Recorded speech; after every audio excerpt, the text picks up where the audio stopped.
Patrasin mo siya gamit tayong clutch muna. Sige. Sige, yan. So, bawura na. So, gagawin mo dyan. Apak ng gas. Sustain mo ng 2,000 RPM. Kaya pag may gas na, clutch biting. Then, nababa yung gas. Apak ka uli ng gas. Very good. Then, lubog yung clutch. Apak ang brake. Oh, na-under na siya. Na-under na siya. So, malalaman mo yan kung na-under o hindi. Gaka mo yung gas mo. Yan. Diyan malalaman kung na-under makina mo. Kasi, once na na-under na siya, ma'am, tapos papa-underin mo pa siya, masisira yung starter motor talaga. So, mahal ang starter motor. Huwag ka basta-basta nag-i-start. Alamin mo na, patay ba talaga yung makina ko? Paano malaman kung mapakasagas? Nangyari yun one time sa asawa ko. Akala niya, hindi pa niya nabuksan.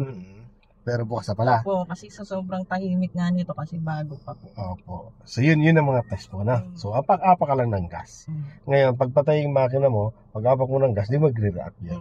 No, yun po yung mga sign. Kasi masisira talaga yung starter motor. Okay? Medyo masigip ang area ni ma'am. Masigip to. Okay. Naramdaman mo na yung gulong mo? Okay. Kapag naramdaman mo na yan, gas, 2,000 RPM. Then, angat ang clutch. Okay. Pag nababa, lagi ka ng gas. Gas ka pa. Gas ka pa.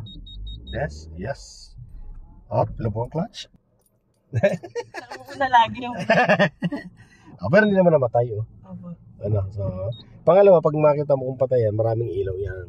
No, okay, so, biting ulit. Then, natras pa tayo ng konti. Ayan, medyo ano pa yan. Kailangan naka-shut up yan. Okay, tanggal ang brake.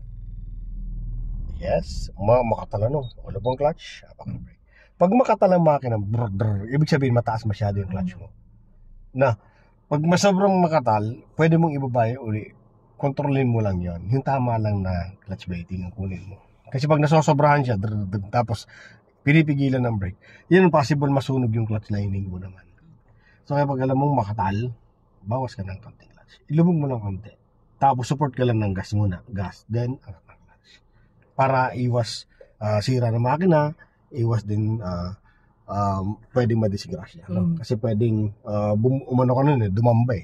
Kumbaga sa pagpabante o paatras na. Yun po yung mga natin, mga possible na mangyari na. Bela mo, tapat ng balikat mo, todo na. Yes. Kasi pag hindi mo na todo yan, aabot ka dito.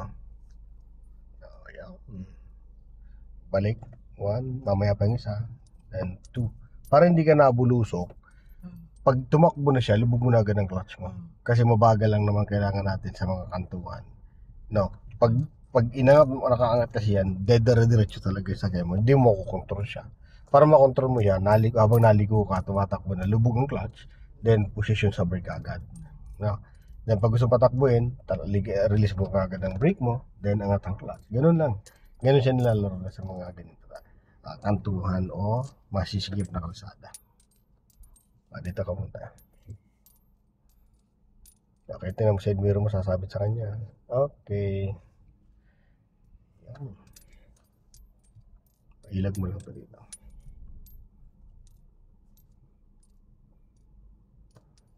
Yan.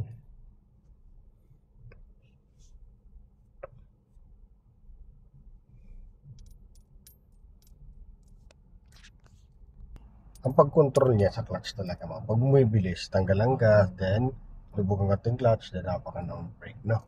Ayan, tinan mo na kagad yung gutter na yun, ha? Tanda mo na kagad siya. So, kabi ka na unti-unti dyan. Pero huwag mong sasagad. No? Hanggat di natapat ang balikat mo sa pinakakanto, no? Yan, tama na yan. Okay, so balik mo na. O, yun, walang control. Up.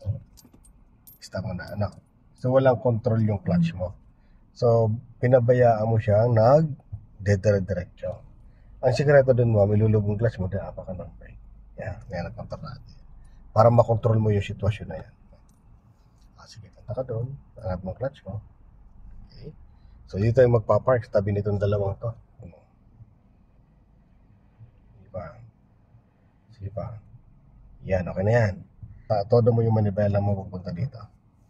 Yan, stop number 2 to ha. Stop number 1, yan, nakatapat yan. Pag natapat na, stop number 2, pupunta ka muna dito. Hanggang makita mo lang yan, tinapatan mo yung side mirror mo dyan. Kailangan makita mo yung kotse na yan diyan sa ano. Okay? And go. Kailangan. Sige lang. Forward pa. Ayan. No? Todo manibela papunta dyan. Then, lagay sa reverse. Ayan. Atras. So, tingin ka sa magkabilang side mirror kung alin yung mas masikip, alin mas maluwag. No? Atras. So, nasigip pa dyan. Slow down ka lang. Tingin dito. Yan. Safe. Ano? Tingin ka rin dyan. Yan. Then ngayon, doon ka mag-focus sa guhit. Ito naman kung pantay na yung katawan ng sakyan mo sa guhit. Tignan mo siya.